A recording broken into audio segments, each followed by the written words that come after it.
여러분 안녕하십니까? HBS 행당뉴스입니다. 9월 넷째 주가 지나고 있습니다.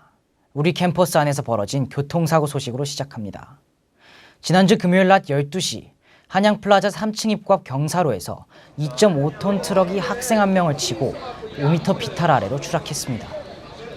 차에 치인 공대생 신모 씨와 운전자 박모 씨, 조수석에 함께 타고 있던 이모 씨가 부상당해 한양대 병원으로 옮겨졌습니다. 트럭이 한양플라자 도시가스배관 근처로 떨어져 학교가 건물에서 영업 중인 식당들의 가스 공급을 3시간가량 멈추기도 했습니다. 이 사고로 한양플라자 3층 입구 근처 난간과 구름다리 천장이 파손됐고 학교는 주변 통행을 모두 차단했습니다. 이번 사고는 한양플라자가 학생들로 가장 붐비는 평일 점심시간대에 벌어졌습니다. 앞으로 캠퍼스 내 교통안전 문제가 집중적으로 제기될 전망입니다. 어떻게 이런 사고가 난 건지 성시호 기자가 사고 과정을 자세히 짚어봤습니다. 추락한 트럭은 학생 식당에 쌀을 납품하는 식자재 업체 소속입니다. 직원들은 트럭에 실린 쌀을 사회대 앞 평지에서 내려 식당까지 수레로 이동할 예정이었습니다. 작업이 끝난 뒤 트럭이 현장을 쉽게 빠져나갈 수 있게 짐을 실은 채로 차를 돌렸는데 공간이 좁아 경사로로 후진을 했다가 사고를 냈습니다.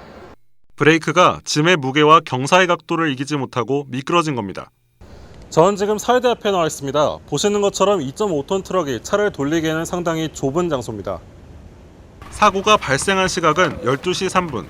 점심시간으로 사람이 가장 많은 시간대입니다. 사회대 앞 도로는 인도와 차도의 구분이 제대로 돼 있지 않습니다. 사람과 자동차가 뒤섞이는 환경이 이번 사고를 더욱 키웠습니다.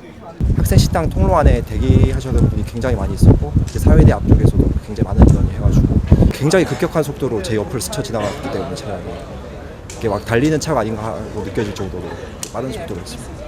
차량 통제도 허술했던 것으로 드러났습니다. 당초 식자재 업체 트럭은 오전 9시 30분에 들어오기로 돼 있었습니다. 하지만 이날은 생활관의 쌀을 먼저 내려주고 오느라 12시쯤 도착했습니다. 우리가 양해를 구하고 총무부에 전화했으면 양해를 구하고 우리가 그쪽으로 하고 그래 가겠습니다. 지나가는 학생들이 많은 시간대이기 때문에 일단 통행을 막고 다른 시간대에 와야 했지만 제대로 지켜지지 않았습니다. 한양플라자 건물에는 엘리베이터가 없습니다. 식자재 업체는 한 번에 최대 120포대의 쌀을 공급하는데 앞으로도 같은 경사로를 통해 짐을 날라야 합니다. 학교 측의 안전대책 마련이 시급해 보입니다. HBS 성시호입니다. 내년부터 2016-2019 교육과정이 시작됩니다. 학사팀이 교육과정 개편을 준비하면서 한 학기에 들을 수 있는 최대 학점수를 줄인다고 밝혔다가 개강 전부터 학생들이 반발했는데요.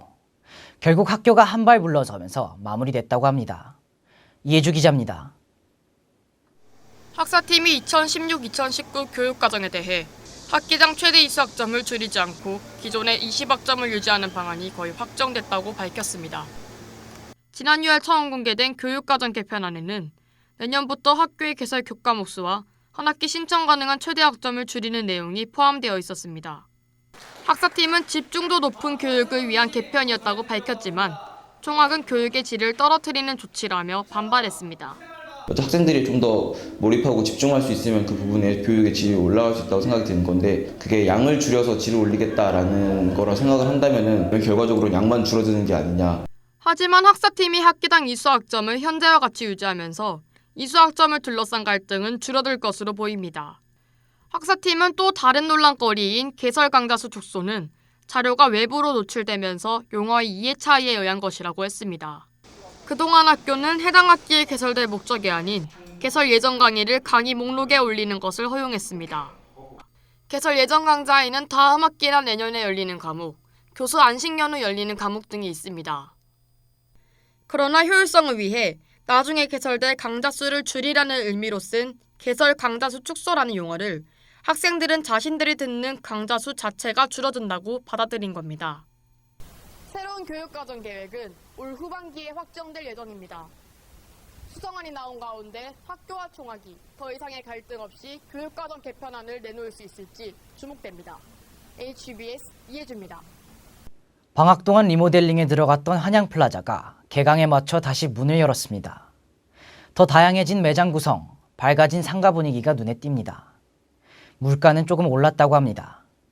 유재현 기자가 다녀왔습니다. 방학 중 리모델링에 들어갔던 한양플라자 1층이 개강을 맞아 새롭게 문을 열었습니다. 지난 4월 학교 본부는 상거관리 운영업체로 비트플렉스를 선정해 매장 공사에 들어갔습니다.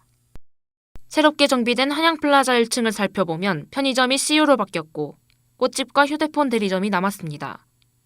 학생 복지시설로는 복사실, 안경점, 기념품점이 다시 문을 열었고 새로 들어온 문구점 모닝글로리가 있습니다. 먹을거리 또한 다양해졌습니다. 김밥나라, 코페아가 남았고 파파이스가 롯데리아로 바뀌었습니다. 이 밖에 투썸플레이스, 청령떡볶이, 봉주르 하와이와 세교과자점이 새로 들어왔습니다. 또한 푸드코트 형식으로 매장 구조를 개편해 공간 활용도를 높였습니다. 비트플렉스는 중앙에 휴게 공간을 학생들이 언제든지 이용할 수 있게 24시간 개방하기로 했습니다. 신규 업체들은 정가의 10%에서 많게는 30%로 가격을 할인하는 행사를 진행하고 있습니다. 하지만 모든 학생들이 이런 변화를 긍정적으로 생각하는 것은 아닙니다. 새로 들어온 가게들이 기존의 업체들보다 더 비싼 물건이나 식료품을 팔기 때문에 학생들의 부담이 커질 것으로 예상됩니다. 더불어 학생 식당이나 동아리방이 있는 나머지 층보다 주로 건물 임대 수입이 많은 1층 상가만 리모델링이 진행됐다는 점도 지적됩니다. 1층을 리모델링 하면서 약간 인테리어가 세련돼진 건 좋긴 좋은데 2, 3, 4층하고 좀 그게 차이가 너무 크게 느껴지는 것 같아서 좀 아쉽고요. 그리고 이게 새로 들어온 업체들이 아무래도 싸지 않은 업체들이다 보니까 학생들에게는 조금 경제적 부담이 좀 있지 않나 싶긴 해요, 약간. 새롭게 변한 한양플라자 1층 모습에 학생들의 반응이 엇갈리고 있습니다. 저렴한 가격에 공급한다는 상가 본래 취지에 맞게 학교 당국의 지속적인 관리가 필요합니다. HBS 유재현입니다. 서울 주요 대학들이 올해 수시 원서 접수를 마감한 가운데 한양대는 31.56대 1의 경쟁률을 기록했습니다. 우리 대학은 2,232명 모집에 7443명이 지원했습니다.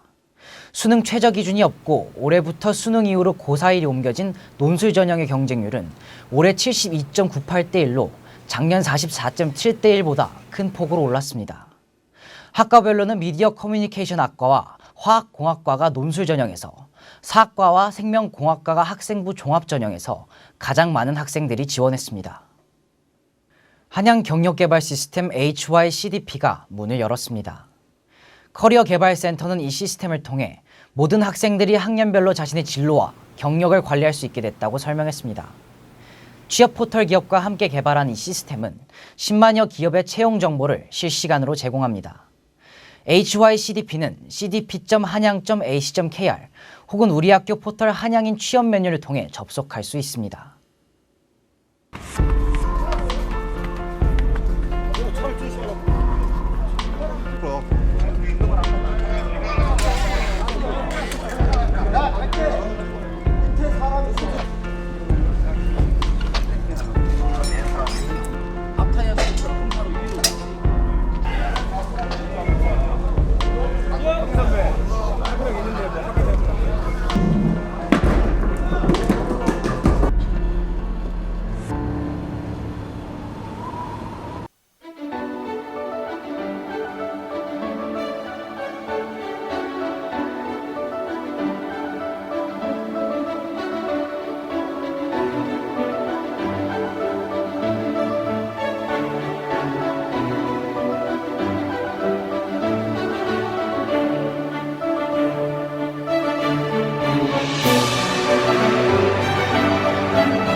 흔히 가을은 수학의 계절이라고 합니다.